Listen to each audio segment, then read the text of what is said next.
Yeah, let's see. It's your intro. Got it. Cool. That Okay, that's not it. It's got the wrong. Okay, it's just sending me to the wrong place, but hopefully you see it. I do. Okay. It, I don't know. I really I can't keep track of this. I don't know what's going on. I could send you the URL. Okay. Put it in the chat here. Okay, it should work. It looks like it's working. Okay, so we're gonna go live now. Let's do it. Okay. Oh, it says we are says we are live. Okay. That's a good one. All right. Oh, Hi, buddy. everyone. I'm Carrie Cassidy from Project Camelot, trying to learn how to use Rumble, which is completely hopeless. Anyway, I'm here with Brad Olson, and it's great to have you back, Brad. And you've been all over the world again. Such an explorer. I have to give you a lot of kudos and respect, anyone who does that, because I know what it's like. Um, so, anyway, welcome. You want to talk about yourself a little bit, give yourself some background, and then tell us what you're up to. Yeah, you bet. Hey, Carrie, always great to talk with you. And yes, I'm just back from the country Laos in Southeast Asia, where I was investigating the Plain of Jars, a megalithic site there. And we'll talk about that and the secret war in Laos, which has a parallel to this particular area and the Plain of Jars itself. Uh, a world traveler, been to all 7 continents, including Antarctica 5 years ago. And I'm the author of 10 books, three in the esoteric book series, Beyond Esoteric, which you wrote a wonderful blurb for. And we've been meeting up at conferences and having dinner once in a while when we're in town with each other. And always great to make your company and talk about everything under the sun. For sure. Well, you have these wonderful books, and you encapsulate like an overview of the whole scene, and that I think that's very useful for people. So I encourage people to get your books. Um, it's such a big topic, secret space, UFOs, ETs, you name it, and also ancient sites, megaliths all around the globe, including Antarctica, where you have been one of the few people around. And so, why don't you talk about your latest explorations and why did you go to Laos? Yeah. Yeah, that's the big question. Well, it was a press trip. I started my career, 7 of my 10 books are travel books as a travel journalist. And this is an event called the ASEAN Tourism Forum. I used to go to it all the time. In fact, I was in Laos for the first time exactly 20 years ago, the first time they hosted the ASEAN Tourism Forum, and that stands for the Association of Southeast Asian Nations. And they will be doing a political ASEAN gathering this summer. But they always start out each year in a different host country. It rotates between the 10 ASEAN nations, one by one. Every 10 years, it'll be back to the same host country. And so I hadn't been to an ASEAN tourism forum since Philippines in 2016, but some other travel writer friends of mine said, "Hey, we're putting in our application." I did, and lo and behold, we were accepted. So I'm writing an article. The way these junkets work is you pay them back with an article. So David Hatcher Childress has a magazine called World Explorer, and I'm writing an article about the Planet Jars and the secret war in Laos. And interestingly enough, there is a very direct tie-in. So I went on my trip. They did pick up my airfare, but I got there 2 weeks early before the ASEAN Tourism Forum, and then traveled independently on my dime. And I had my backpack on. Man, I'm still world stomping around with that backpack and taking overnight buses to get out to this town called Phon Savan in the northern part of Laos, where these thousands in prehistoric time of these megalithic jars were created. And some of them are huge, Carrie.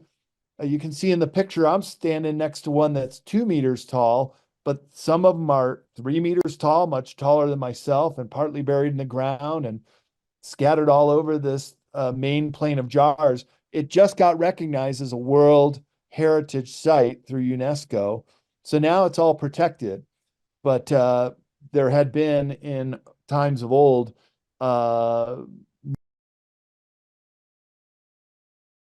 secret war in Laos, and also by Chinese raiders coming down and collecting, trying to find treasure in them, because there were burial items with them, and I'll explain what they were used for. But the legend was that they were cups for giants, drinking cups.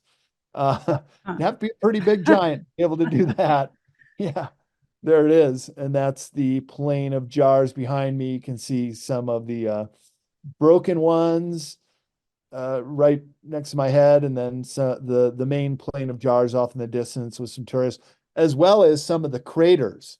So those indents you see there where the sign is, and then a couple in the background. And sure enough, the entire country acquiesced to the communist surge, just like General Westmoreland said, if we lose Vietnam, southern Vietnam, then we're going to lose Laos, and then we're going to lose Cambodia, and the communists are going to go all the way down through Indonesia to Australia. Well, he's partly correct, because we did lose Vietnam, we did lose Laos, and we did lose Cambodia. And part of my trip, I went to the ancient city of Luang Prabang, and that's where one of the royal families lived. And after the communists swept through Laos in the mid 70s, it was like the French Revolution. It was off with the heads. And similarly, all the regimes that US backed, from South Vietnam to the Cambodian regime to the friendlies who we were fighting with in Laos, they were all sent to re-education camps, many of them tortured horrifically. Yeah, so here's some great pictures of the plain of jars. You can see some of them have these carved rims on them. Others are rectangular. They were made out of different stones, from sandstone to composite stone to granite, which is a very hard stone to uh, to carve out of. And inside some of the stones, you can still see the chip marks. So they were made during the Iron Age in Laos, which was 500 BC to 500 AD. And there were many thousands originally. Right now, there are 1,325 that are still fully intact, but they're just massive. And the big mystery is, how did they move these jars from the quarry 20 kilometers up to the plain of jars? And then there are other locations in the jungle and on hilltops and scattered all around this remote town in Laos called Phon Savan. And I had to memorize the name, and I use Wano Savan. Wanakal, Phon Savan. Okay, And but what is the theory? I mean, you said giants, like maybe using them, but I don't know. It doesn't really look like a, I mean, it's shaped like a cup, but it doesn't look like something you'd lift up and drink out of. So, is there any thought that it might be, like, would you keep honey in there, or would you, imprison an animal or a bird, or if you were trapping something? Any thoughts? and all fantastic theories, and as well as preserving food, or even Right. fermenting food. Okay. And these were all legends, that they were built by giants, that this location was haunted, because there were also a lot of human remains found around them. And Oh, so an archaeologist was out there in the 1930s, a French archaeologist named Collari, and she was digging around all these jars and finding skeletal remains, but not like a body laid out, neatly stacked skeletons and even put in funerary urns and buried around the jars. hmm. And her theory was, and it's actually backed up by archaeologists now, that they were used as what's known as a secondary burial process. So a body would be put in the jar, fully intact, and animals would get at it and it would decompose. And then when it was down to the bones were removed and buried around the jar. So the jars were kind of like a funerary urn or a family plot, for example, Huh. but only for the well-to-do, because there were also cremations and they were buried too of the commoners. So you can imagine each one of these jars is like a family plot for generations in a big necropolis with all these burials around them. Okay, now what about this idea? I mean, I don't know, like why did they make them the way they did? Did they think that they were making an offering of the bones, or in other words, it almost looked like they're offering the and for this to be a repository of the bones. What do you think about that? And the bones were often buried with funerary objects, much like the Egyptian pharaohs Uh-huh. and mummies. So Because weren't well, this is just a thought, but weren't giants back in the day, they actually ate humans, didn't they? they did indeed. And So that's this kind of might lend itself to that idea. right, But like an what a offering where spooky the giant place. pulls out the body and eats it and leaves the bones behind. Yeah, like we do with chicken bones. That Like that that's is the legend, and it even says it in the UNESCO World Heritage Museum. That the legend was these were cups for the giants. It didn't say specifically for drinking. Maybe it was a cup for, yeah, yeah, just like to placate them or something. yeah. That's really kind of awful. Does anything in the local, lore or paintings, carvings, stories lend itself to that, or were you able to investigate any of that kind of thing? They do indeed. And Uh, in the museum, it said that the legend was they were created for and by the giants. There are also these lids, but they said the lids were not for the jars. The lids were like tombstones that were placed over the bones once they were assembled and put together and then buried. So all around these jars were individual burials of bones in wow. the secondary burial process. But I like what you're thinking, that maybe this was some kind of offering. We put the food out, Exactly. And then they animals, gather the giants bones come and after get the it. fact when they've moved Yeah, on. leave their And chicken bones in the jar. Yeah. no Move on. more, just for the traveling giants to eat on their way to wherever they're going. It's pretty awful. But when the giants pass through, I mean, it's just it's As an very, offering. Yeah. it's not a very nice idea. So let me understand. You went as part of some kind of a yearly. What do you call it? What is this Austrian thing? Tourism Forum. Yeah. And it was a big A conference. forum, a conference. Yeah. Okay, but what is the conference? What is the theme? Well, it's promoting tourism throughout the entire Southeast Oh, Asian nation countries. I And it's see. hosted by a different country each year, and it goes in alphabetical order. So next year it'll be in Malaysia All right. and Myanmar, now Burma. It's getting kind of nasty. Oh, There are multiple factions now fighting the government forces. So pretty unlikely that they'll have an ASEAN Tourism Forum, but they did do it 9 years ago. So maybe things will clear up and they'll do it. And I would love to go to that one. I've not been to Myanmar yet, but right now, currently, it's dangerous to go there, and you may not even get a visa to go in either. Some areas I think are okay, but this area is the premier megalithic site in the country of Laos, and Okay. there's just so many of them, and they're so big and they're so heavy that one of the big mysteries is, and it even says it in the museum, nobody knows how they were moved to the site. Oh, They, right. they know where the quarries were, but the quarries were over valleys through very dense jungle and up to this plateau, up to this plain, and had been there for 2,500 years, some of the oldest ones. So they're very, very old. Well, as an intuitive, Yeah. I'm definitely getting a very dark scenario here Hmm. as it happens. That's just me. It doesn't mean everyone would, but just saying. Well, Um, but there is a very dark side of it,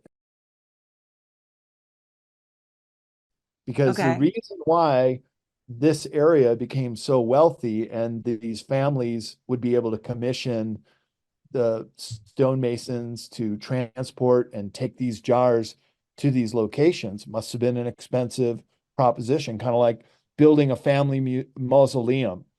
It's not a small undertaking. You have to have some resources behind you to do it. But this area, uh, this plateau, is a crossroads in Southeast Asia. So salt was coming up from the Gulf of Tonkin in Vietnam, and then there were a robust trade, and has been going on for hundreds, thousands of years, really, since the Iron Age. And iron was quarried in this area too, and they were using it and smelting it.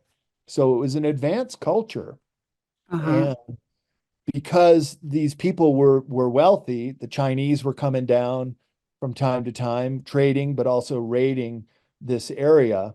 And one of the beliefs of why the jars were created is because there was a very powerful kingdom, and they had beat back the Chinese and created a royal family dynasty in this area.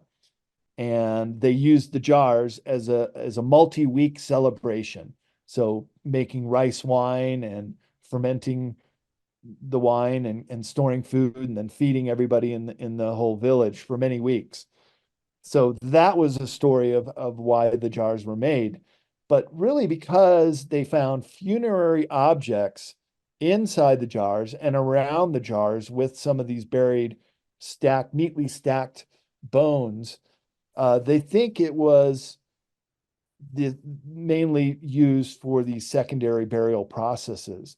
Now, every time you with funerary objects, and there are beads, there are iron implements, it shows that you have a very sophisticated culture, because you're thinking about that person in the afterlife, and you're giving them the items they're going to need in the afterlife to go. So it's a sign that they were a very advanced people. And you can still see the chisel marks inside the jars themselves of the tools that would have had to been iron tools, stronger than even granite, to be able to carve these out. Um, but this had all been very heavily forested, and a lot of the emptiness you see has a lot to do with the per Well, capita.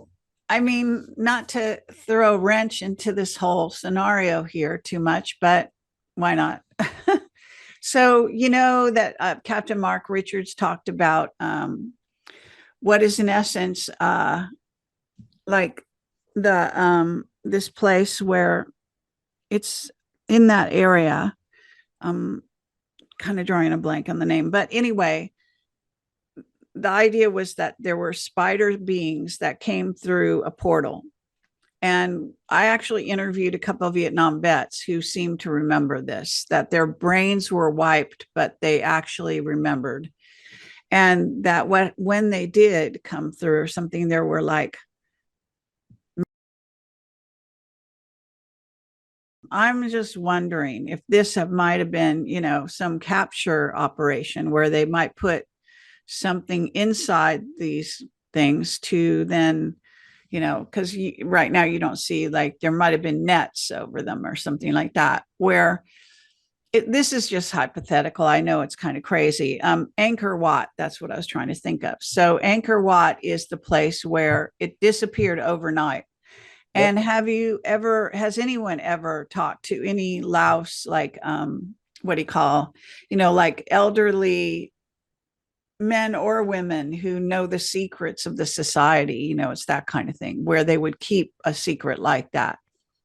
So that would be very interesting. I don't know if there's any paintings that depict any such thing or lead down the direction, but I don't know. What I'm getting is some kind of lure that was set up, that was put into this place to attract, either giants or spider beings or whatever. Even the enemies, Yep. like filling those jar things with something alluring, whatever might be alluring to who they were trying to attract, and then trapping them, when they came to feed on whatever it was. It's just an idea. Um, but it is very spooky. It does have that kind of feel. Yeah. Yeah. Yeah. Well, they just discovered a cave, of course, has been there for a very long time in Vietnam, maybe 200 miles away from the Plain of Jars, because the Vietnam border is pretty close Mm. to Phon Savin. And this cave is one of the most expansive caves in the world, and it has its own ecosystem with plants and animals and insects that have never been discovered before.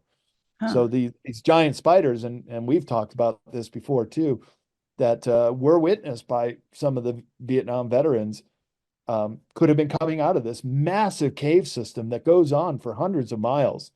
Right. Not far away, just only about 300 miles due south, is Angkor Wat, or the temples of Angkor, which are very expansive over a very wide area. Angkor Wat is just one of many big temples down there. Yeah, and so this is the jar site. The museum is right on the bottom there, and then you walk in and you do that circuit. And in the middle there is a big cave. And the cave was really interesting because there you go, maybe a connection to another cave system. But that was the crematorium for the poor people. And then Hmm. those remains were also buried on the Plain of Jars. So really, it at least one function was a big necropolis, a big burial ground, hundreds and hundreds of Right. skeletons. And this is just site one. There's 2 dozen sites all around Phone Savin, Hmm. and some in real remote jungle areas, and got to go hike to. But they're all protected now under the UNESCO World Heritage Site Foundation. And one of those pictures you just saw some of the crater holes. So because the Plain of Jars was on this real pivotal crossroads, it was the Ho Chi Minh Trail. So they also wanted to demoralize the Laotian people because these jars are revered as a sacred place. Buddhist monks will go up there, but also it's considered a haunted site. There are people that don't like going there. So I think you're spot on, Carrie, with your perception that this is a spooky site. And it is, just like if you go Yeah. to No, a I haunted definitely graveyard. get, Yeah, people get that weird feeling of yeah, yeah, a so place to lure the enemy, a place to, yeah, to do something really sort of nefarious, it feels like. But be that as it may, so what did you do? Like, where do you fly into to go to Laos, to this area? the capital is called Vientiane. It's in southern Laos, right on the Mekong River. Across the river is Thailand. And oh boy, it was quite an ordeal getting there. Over 2 days travel, long layovers, Really? hours in Taipei. Oh yeah. And I'm sitting in Taipei, Taiwan. I'm thinking, I hope China doesn't attack today or when I'm flying All out. right. But there's some tension in the air in Taiwan. Um, but Well, wait, well, I how have far? I to, don't, maybe I need a map in front of me, but why? How close is Laos to Taiwan? it's not. Um, So I have to why? fly to Bangkok. Well, because SFO to Taipei to Bangkok to Vientiane. And then once I got to Vientiane, I was so tired. I just hung out, slept for 2 days, got massages, $5, 5 US for an hour massage there. It's amazing. Everything is so cheap that the dollar is still very, very strong. So I don't think this whole notion of our revaluation, because Laotian, you cash money, $100 bill, Carrie, they give you 1 million Laotian kip is the name of their currency. You're a millionaire for $100. Right. And the highest denomination bill is 100,000 kip. It's about $5, 5 US. So you get this stack of money, and Vietnam was like that too with the dong.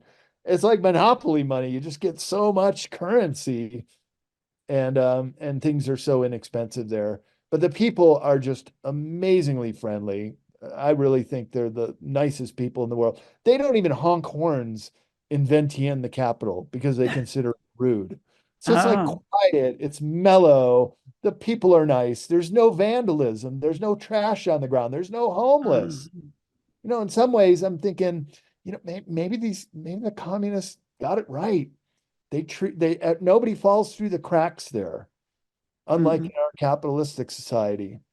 And there it is, landlocked Laos, and Vientiane right in the middle there on the bottom, and then Phone Savin is probably right up where the letter S of Laos is.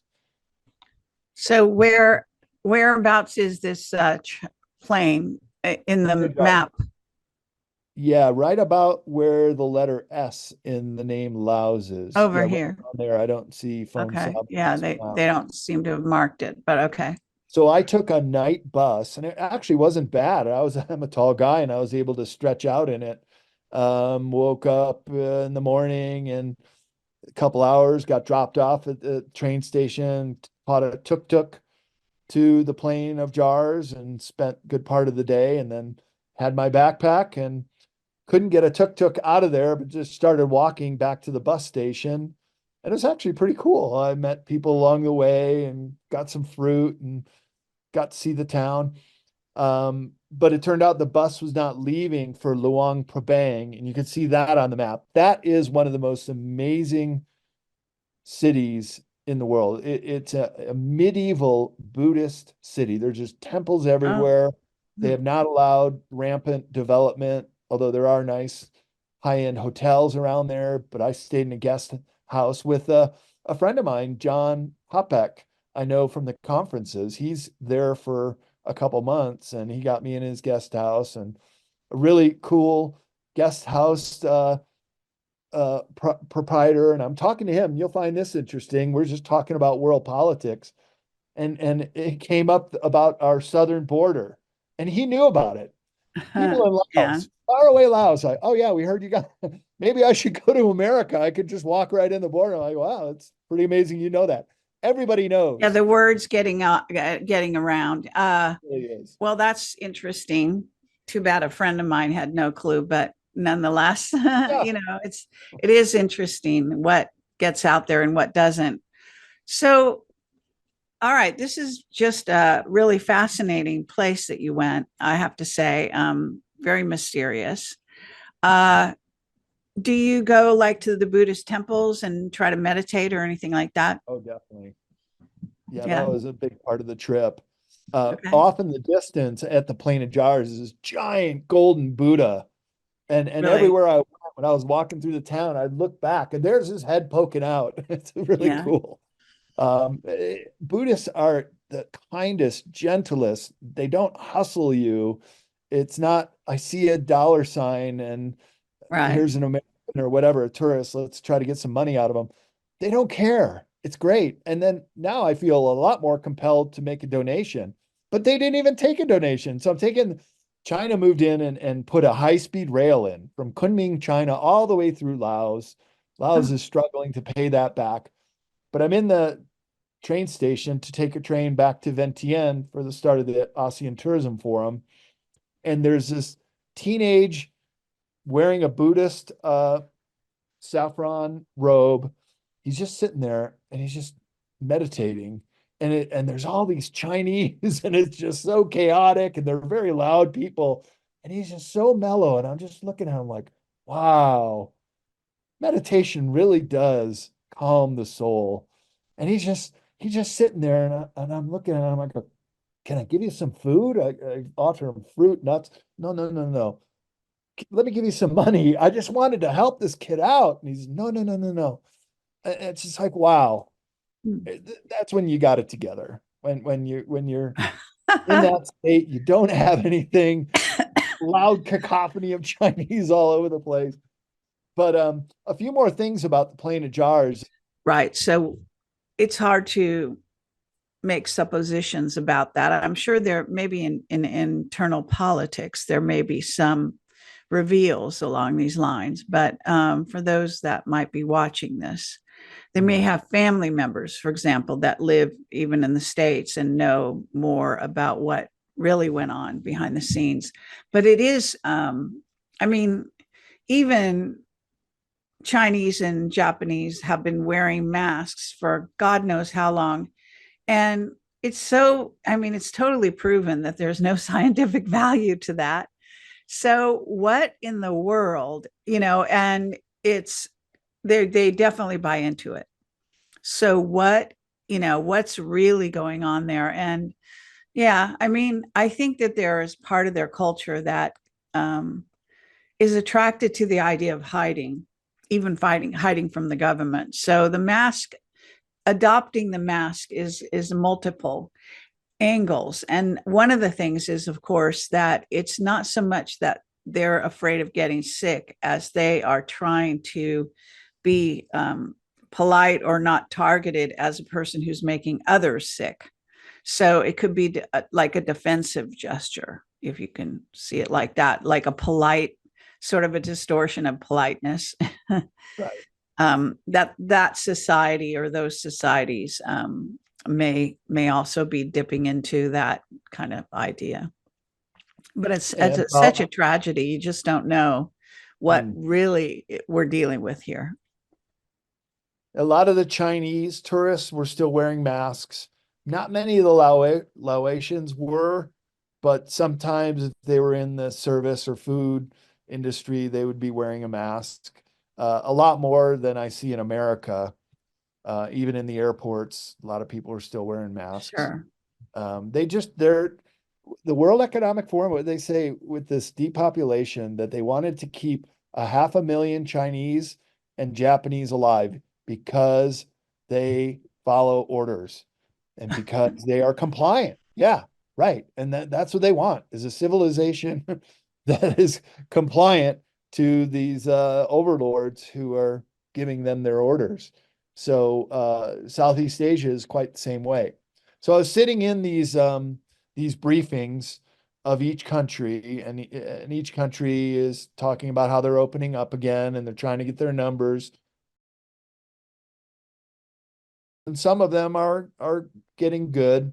And previously closed down areas. There are some places in Southeast Asia and even Laos that they didn't want tourists going there, but they're opening them up. They need the money. It's hard currency. And now that they have this high-speed rail that's going to go all the way to Singapore, it made it to Vientiane, and they're just now working it out with Thailand to put a bridge over the Mekong and put that high-speed rail all the way to Bangkok and then Kuala Lumpur and then all the way down to Singapore. Um, it really did make that trip quite quick, which would have been a day on a bumpy road. I mean, that trip I took in a minivan from Phone Savin to Luang Prabang was one of the hardest roads I've ever been on. Not only were Okay. we packed in there with like sardines, but the road from all the trucks going over it just chewed up all the pavement. So it was mostly dirt roads with potholes. There was a time we all had to get out of the car to get the minivan over the road. And the other Incredible. parts Yeah. of the road, the Chinese are putting in a super highway.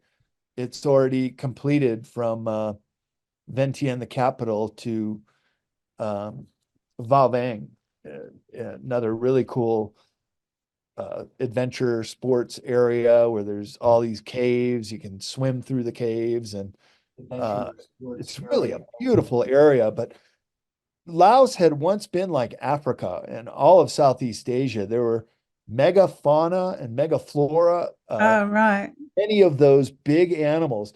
The name of Laos was a land of 1 million elephants, and now there's only 500 or 600 wild elephants that are remaining. There used to be Incredible. giant pythons that were 30 feet long, a lot of them, and there are gibbon monkeys there that are also on the verge of extinction because they still hunt wild animals for food there. And they're trying to Very change that. strange. Okay. Yeah. So they are setting up national parks and preserves. We went to one during the post trip after the ATF and stayed in a rainforest hotel. It was beautiful. And it did rain too. But Yeah, this well, I'm time sure. pretty dry. It looks like an area of, that's very a lot of moisture in that area, I would say. So, okay, let's kind of make a transition because I told you I'd like to cover some other topics, and Sure. this is fascinating, and I appreciate it because we don't often get a look even that close at that area of the world. But moving into things that are actually sort of escalating as we speak, do you have any Mm-mm. thoughts about, Tucker going over to interview Putin and some of the things that I don't know if you went anywhere in this trip, whether you just went to the Southeast Asia area or whether you went through any other places on your way back or any thoughts in general? Well, did you see that Zelensky said that now Tucker Carlson is a marked man, that he put out Oh, a note no. on him? Okay. What the hell? What a psycho. What a psycho. Yeah.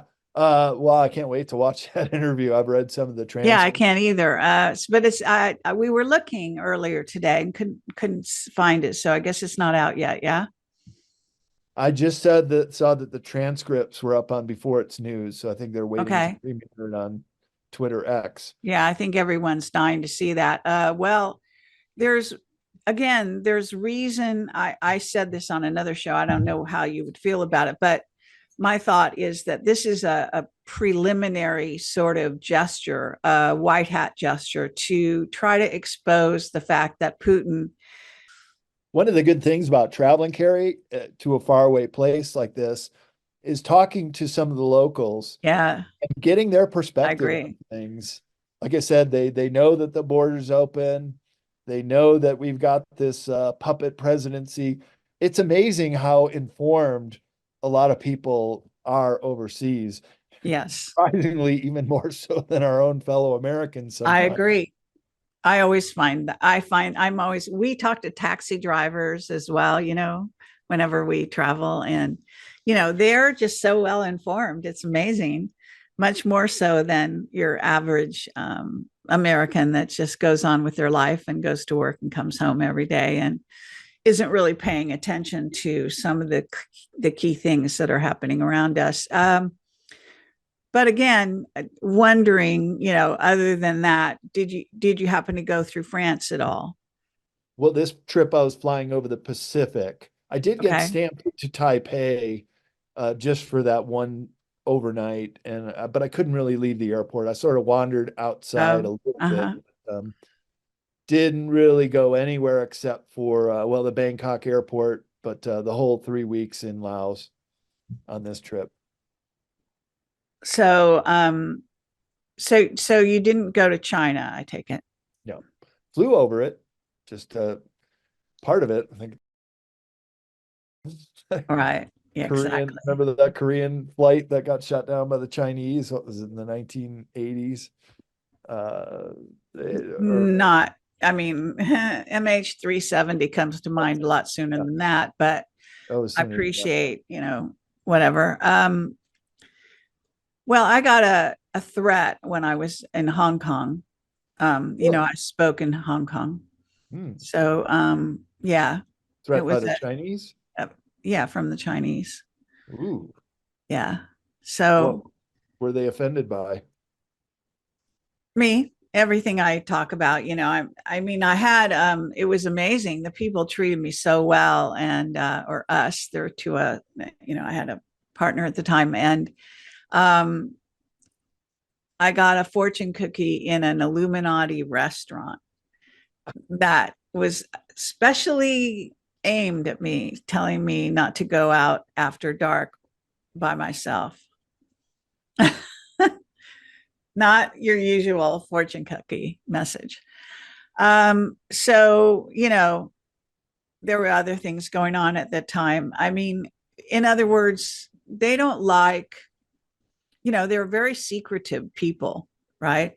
So this is part of a problem. The West is secretive as well, but the culture of the East is based on secrecy. Mhm. It's going back, as you may know, right, eons. So, but if you get close with the people, they're delightful. So there's all that strange dichotomy of what's going on there. Um, any other things that just that you might want to bring to the fore before we shut this down? I don't want to go too long with you, but I want to give you a chance to say anything that you might have thought about or came across your.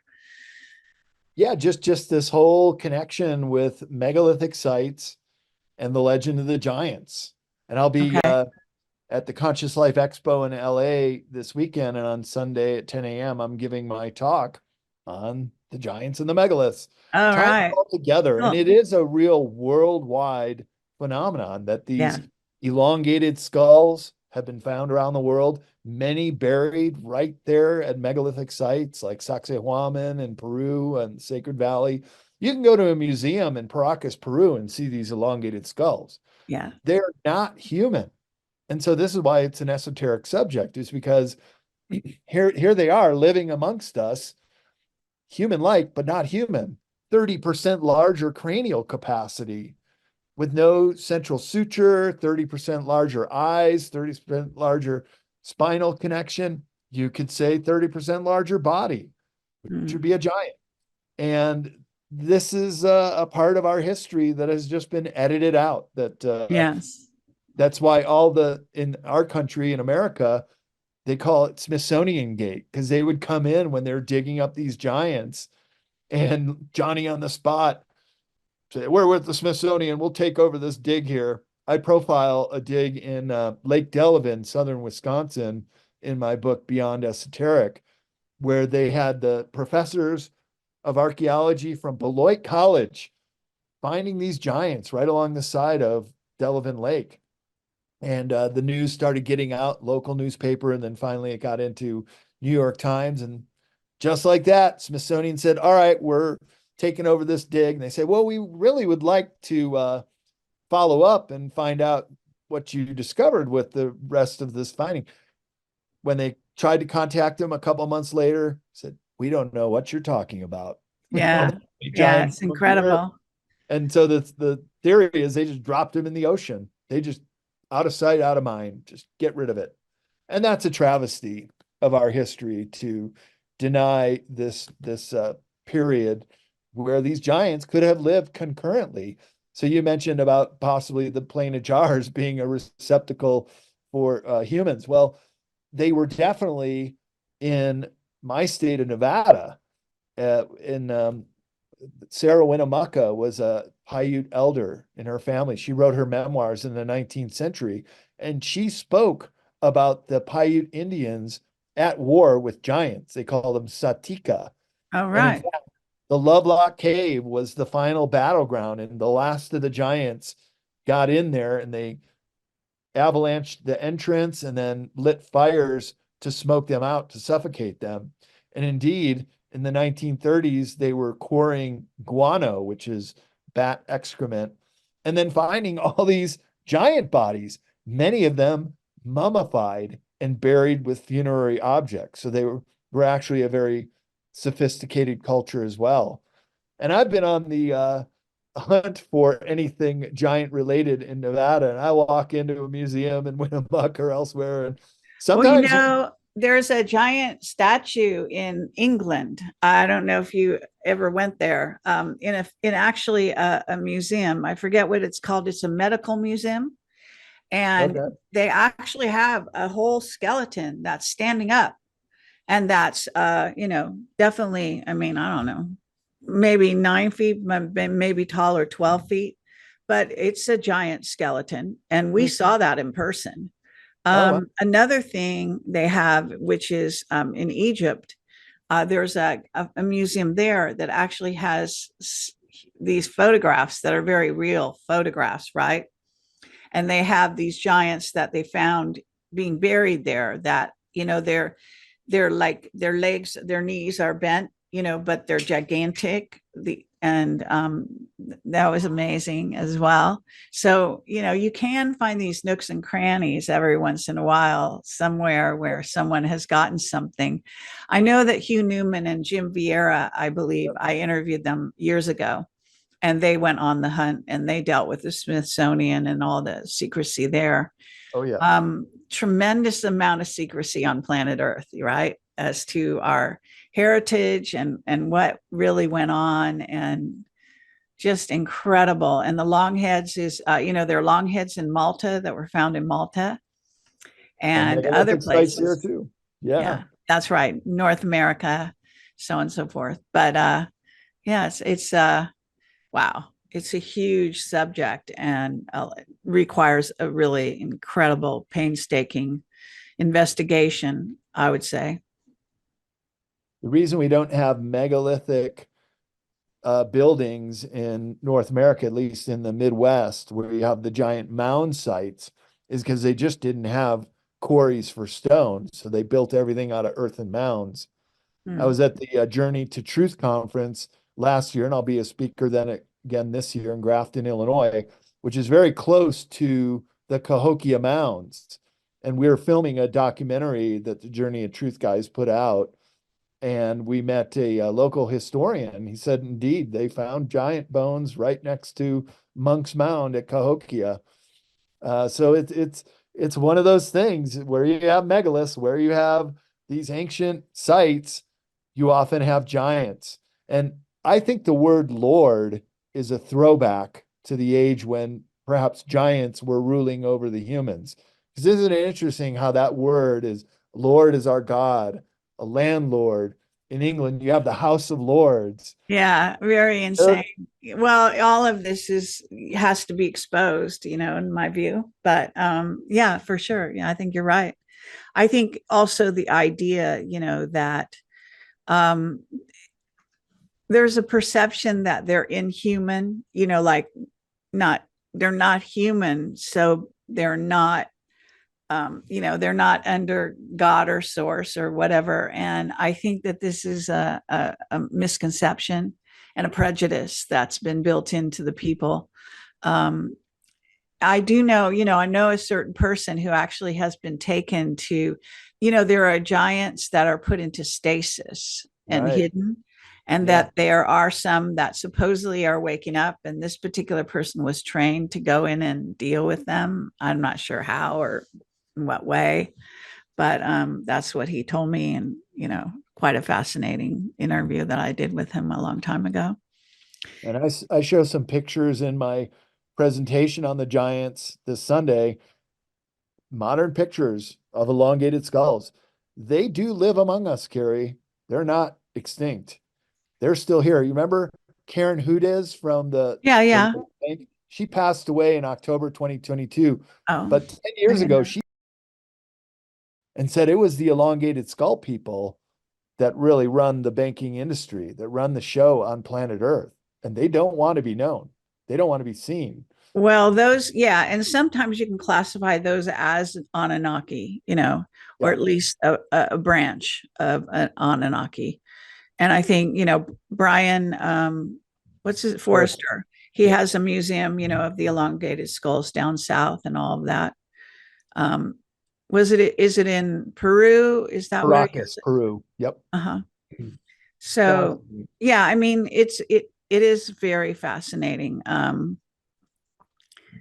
Anyway, so well, thank you for coming on the show. As always, you're a fascinating guy. You've got so much, you know, your brain is just like filled with so much that you've done so many explorations and I always feel like it's just the tip of the iceberg when I'm talking to you that there's so much more that you could be talking about. But it's great that you keep at it. I mean, you know, that's a really challenging thing to do. You know, travel is very expensive. It's you know, it's daunting, but it's amazing. You know, I agree. I love cool.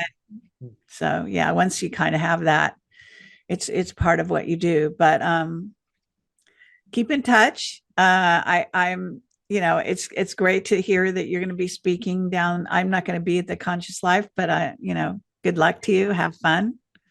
We are both speakers at the Los Angeles event The in alien April, event. Yeah. the Alien Uh-huh. event. Yes. And I do Yes. believe we're on a panel together. That's right. On the Sunday. We'll get together and have drinks and dinner and Absolutely. hang out there Yep. too. So Exchange good old won't be long till I stories. see you again. All right. You take care. And thanks everyone for watching. Bye bye.